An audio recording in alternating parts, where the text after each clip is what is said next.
Arkadaşlar Oreo, muz ve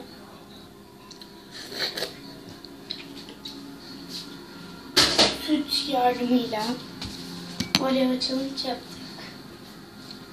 Şimdi ben bunu doldurup geliyorum. Evet arkadaşlar, ben şimdi deniyorum.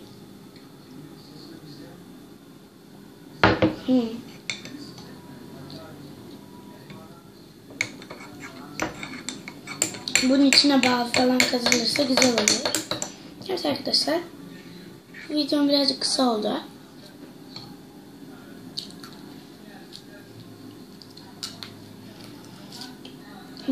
Bu arada ikinci part.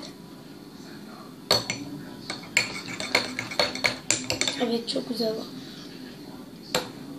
Kesinlikle yapmanızı tavsiye ediyorum. Hepinizi çok seviyorum. Abone olmayı unutmayın. Bay bay.